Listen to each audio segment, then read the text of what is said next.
1970, we sure we did before fruit. Knowledge for selfish, for sure we did do the work. Auditorium to basement of all faculty of law. We did represent, stand tall anywhere we go. Work hard and we shine, commitment, dedication. Neurosurgery, comedy, music, Nollywood. SOTK, Dr. Call, MC Casino. We did represent, stand tall anywhere we go. Great UNIBEN, great UNIBEN, great UNIBEN, great UNIBEN. Hello, viewers. Welcome to another episode of the UNIBEN Alumni Series. As you know, this is a show where we showcase the activities of the alumni of the University of Benin, men and women, distinguished men and women who are doing exploits in their different fields. And on today's episode, we have a senior special assistant on new media to the Delta State Governor. He is the Chief Executive Officer of the Inspired Vision Group. He's a man of different progressive paths. He was former Chief Press Secretary of local government in Delta State. He has been legislative assistant at the National Assembly. During the course of the conversation, we'll get to know a lot of that. He's Mr. Onajite Malcolm Tagbarha. Thank you very much, sir, for joining us today. Yeah, it's my pleasure being with you here. Thank you. Good to have you. Thank you, sir. Sir, when I was going through your profile, your CV, quite remarkable things you've done, but there's something that struck me. At our university, the University of Benin, you bagged a Bachelor of Engineering in Chemical Engineering. But if we look into your CV, you have done a lot of things in the media space, in branding and all that, yeah, in the creative space. So what was that switch for? Or how did that switch come about?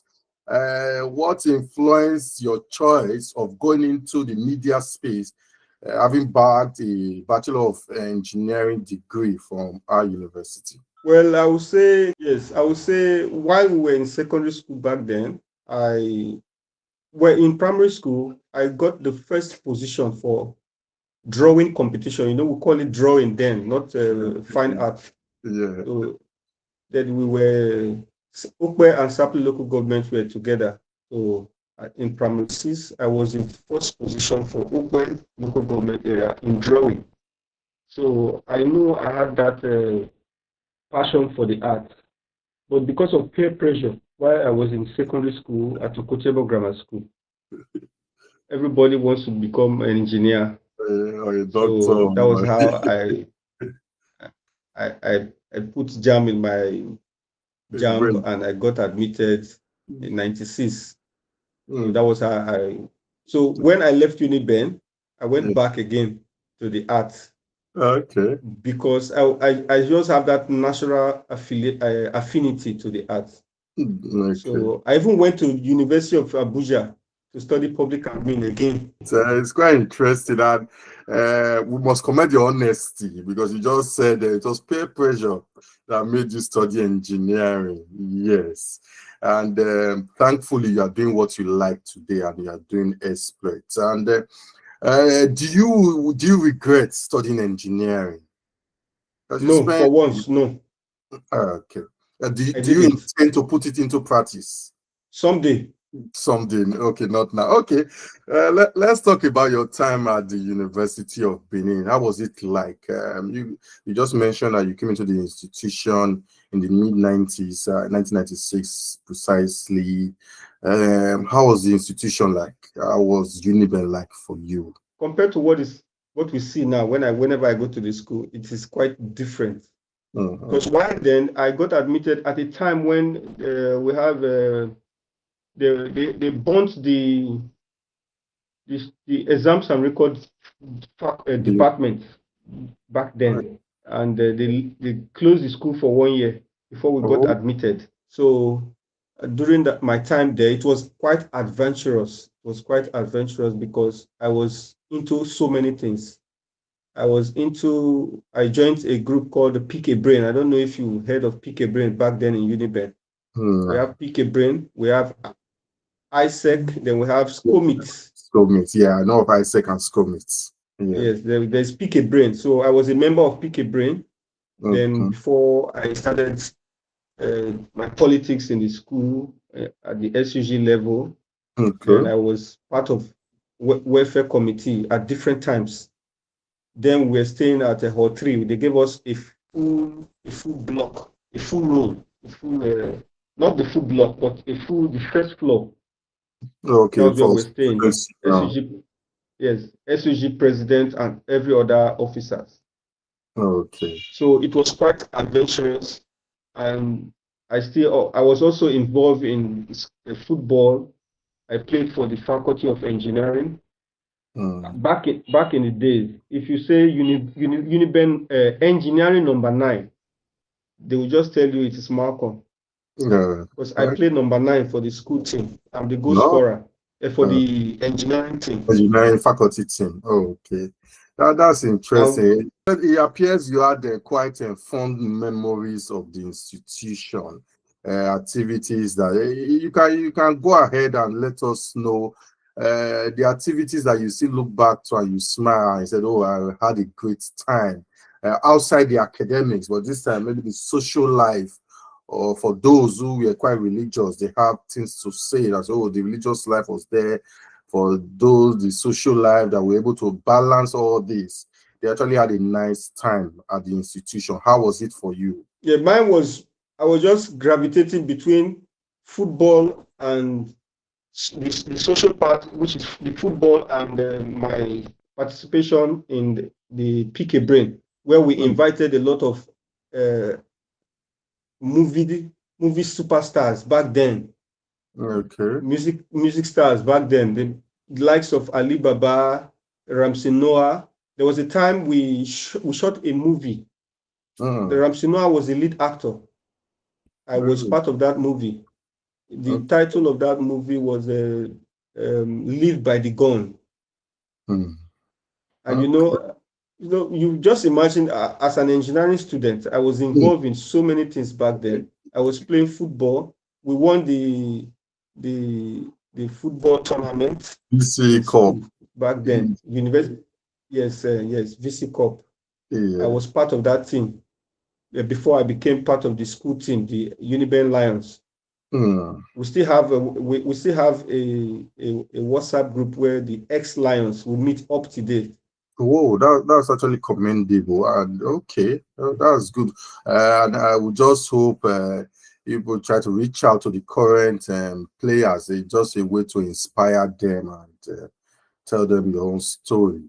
Okay, let's talk about what you mentioned quite early in the interview that engineering was not what you were cut off to do initially.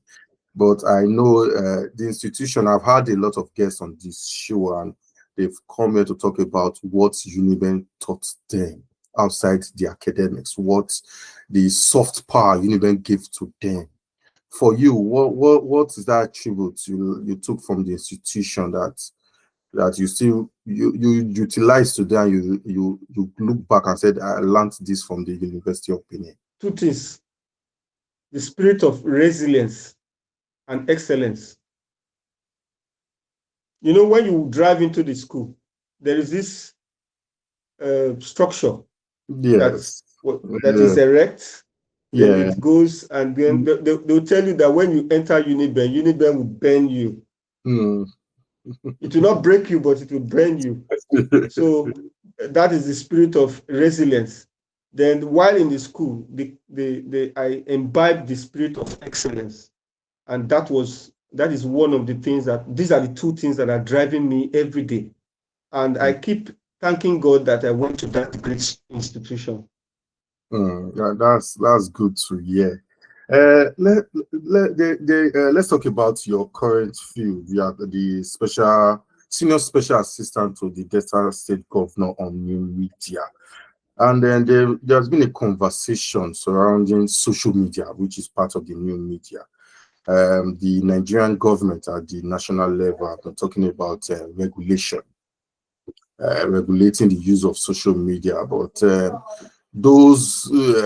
many Nigerians are kicking against it because they think it's a way that the government intend to control social media. But Nigerians, like I said, Nigerians are on their own thinking that the government are trying to run away from accountability because they think that social media is the only place that we hold our government officials to account and all that. What do you think about all this, about this conversation? What do you think? Do you think it is proper for social media space to be regulated? Yes, I'm one of the proponents for social media to be regulated because you just see every Tom, Dick, and Harry handle their phone and begin to spew whatever they like without understanding the ethics of what they are doing. So I believe when it is regulated, it will give us a platform, a better platform for us to engage and learn, because as it is today, it is just an all-commerce affair. They do whatever they like, they post whatever they like, and it is eating deep into the fabric of our nation today. That is why you see, even in our music, the kind of music and the kind of things they display, it indoctrinates our young ones negatively. So as currently, we see a situation where people want to get rich quick because of what they see on social media. So I feel if it is regulated, it will give us a better platform to learn and engage one another. So I am an advocate of those that are proposing for it to be regularized. Also, do you think that the cry of those saying that it's just a way for the government to run away from accountability, do you think they have? Do you think that's a fair statement? Because we have seen over time that social media has been able to hold public office holders to account to a very large extent. Because when we pass through the conventional way, most times we do not get a response from our public office holders. But when you put it on social media, yeah, at times or even most times we get responses from our public office holders. Okay, it is even I'm in the government currently, but I believe it is a fair statement because it is our collective patrimony and they should use it judiciously. I have traveled far and wide. I've traveled visually almost about four continents, and each country I go to, I know what I see as against what I see on ground here. I'm just fortunate to be working under a governor that is working tremendously well. And he's one of the most prudent governor I have seen today. And the kind of work he's doing kind of align with my personality and my values. So it is a fair statement, and they ought to account for every kobo they spend. When you see people going to politics today, tomorrow they become very wealthy. Yeah. And we know them before they went into politics. Then just a few years back the line, you will now see them flaunting wealth all over the place. So in a situation where they are accountable, when we get to know every kobo that comes to the government and how they judiciously spend those monies for our own good. It is. Let's talk. You work with the Delta State governors we have highlighted before now. Part of your job description is to showcase the activities of the government, and which you and other members of the team have been doing. But I want to know what would you say is the most challenging part of the job? We are at the front line, so we get the daily bashing from the people every minute of the day. So that is Yes. the challenge that we face. So, and it is when you are someone like me that is very passionate about what I do, and I Yeah. have every information, almost every information at the finger, at the tip of my finger. So it is easy for me to communicate what the governor is doing or the government is doing online, real time. So the only challenge I feel is that some people, they are coming from a myopic or a different prism, or they've already concluded. They just want to come and say what they want to say.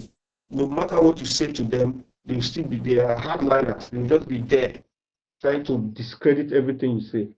So these are the kind of challenges we meet every day, but we are used to it. Okay. For us in the like yourself in the media space, we see that communication is both ways. You pass out information and you also receive.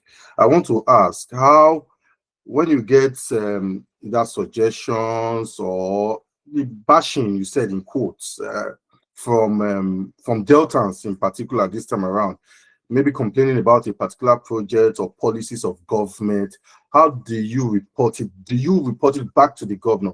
Do the governor see these things and said, okay, Yes, then I do. yes, I have a okay, personal communication line with the government. okay. Yeah, How it does the calls. governor receive these things? Is it something he actions immediately or He is someone that from day one, he told everybody that he came to do more. He came to listen more and to do more. And in the line of duty, he has opened a whistleblower blowing opportunity where concerned citizens yeah, and residents of the state can send by visual or by text, can communicate to the governor or to the government whatever they feel is not right wherever they are. So that is a channel where everyone can reach out to the government. And we also that are media aids to the governor, we have access to the governor also. So yeah. whenever we get information like that, we relay them back to the governor, who responds swiftly. And that is why you see the level of development he has done so far today. I just want to go back a bit. You've worked in the National Assembly as a legislative aide, personal assistant, yes, for some years. And this 10th assembly, this current assembly, especially the Nigerian Senate under the leadership of Godswill Akpabio, many Nigerians have addressed it as rubber stamp assembly. And personally, I do not think they are too far from it. We've seen several instances where we expect proper deliberations. More recently, we saw the ambassadorial screening. This was committee level. Yes, we saw the bow and go. This is a practice that Nigerians have condemned over time irrespective of the portfolio of these nominees, either as, sorry to say, a wife of the governor, which is strange that you're telling a wife of the governor not to bow and go because she's a lady. It goes two ways. First, you are depriving Nigerians from listening directly from their ambassadorial designates. We want to hear them speak. We want to know what they have for Nigeria, how they are going to represent us in the different countries they'll be sent to. And we have seen other cases as well, which I do not think that Nigerians are far from it when they say this is a rubber stamp assembly. Do you share in that thought that the National Assembly is not doing enough when it comes to legislative? I believe what is happening now has been happening since the advent of democracy since 1999. It's just Okay. that people are becoming political conscious Okay. because it has been happening over time. And I believe when there is a seamless relationship between the executive and the legislative arm of government, such things happen. So the people now will not be thinking otherwise. They always want a situation where that uh, we have the three arms of government, and they expect that there should be fights or disagreements between the three arms of government. So, Yeah. but when the situation happens where you see situations like this, that is seamless, it is as a result of the harmonious working relationship between the executive and the legislature. And I believe before those people come, there must be communication between the executive and the legislature. So those are the ways where they harmonize some of these things that the public don't see. So, but when you see them now on TV telling them to bow and go, you wouldn't remember that they have done their due diligence behind before they come to Yes, the floor of the house. I quite agree with you that the legislative arm and the executive do not have to be at loggerheads all the time. But in the case, I will reference back to the ambassadorial nomination. We have some individuals, some Nigerians, like the former INEC chairman. We had the former aide to Glock Jonathan, Reno Mokwe, on the list. And Nigerians there are a lot of conversations about their nomination. And these senators, these legislators are direct representatives of the people. Don't you think that would have been an opportunity to make some remarks, to ask some very cogent questions, especially for the former INEC chairman? You left office a few months ago, and now you are being the INEC chairman ought to be a neutral, he ought not to be partisan. But today, yeah, we can't say it's a member of the ruling party or any political party. We can't say that because we have not seen maybe membership card from him. But getting a nomination just a few months after leaving office raises question.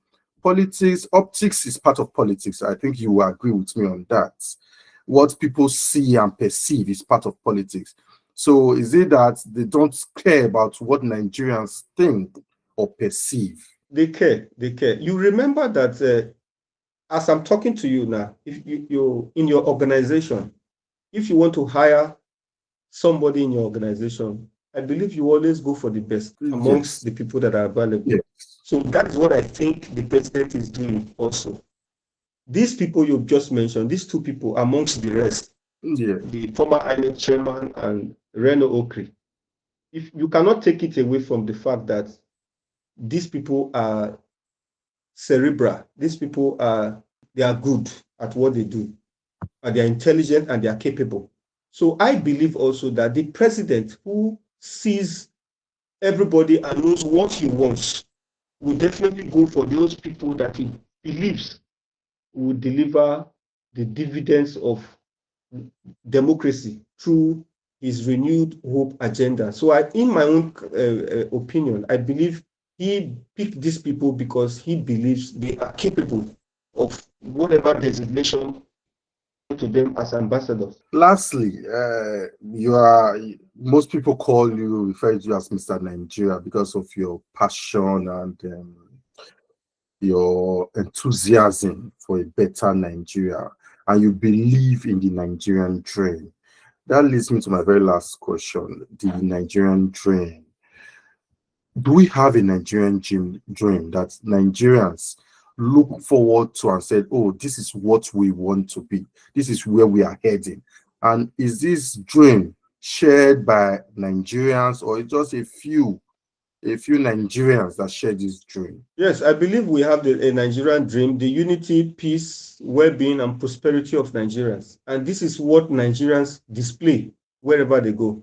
That is why you see when they go out of this country, out of the shores of this country, they excel. Someone that was taught class in a university in Nigeria, when he gets abroad, becomes a first-class student. And you see how our people are excelling in America, in Australia, or in every part of the world, in the UK. So I believe, in my own belief is that the Nigerian dream is the peace, unity, well-being, and prosperity of Nigerians. And inside this, we have this spirit of resilience and excellence. That is why wherever we go, we easily excel. Yes, but does that mean that we cannot have the Nigeria, because you have mentioned the exploits of Nigerians abroad? Does that mean that we cannot have that Nigerian dream in Nigeria? We can replicate it here. That is why some of us we have decided to go into government so that we'll have a platform. Just imagine I came from the US in 2017 to become chief press secretary at the local government level because I have that burning passion to serve. Someone from the US came to Nigeria to become chief press secretary to a local government chairman. And I believe I am the first person to become chief press secretary at the local government level. Because when they created that office for me, it wasn't existing. So I had to humble myself to serve at that level because I want to rise, I want to grow. Without service, you cannot grow.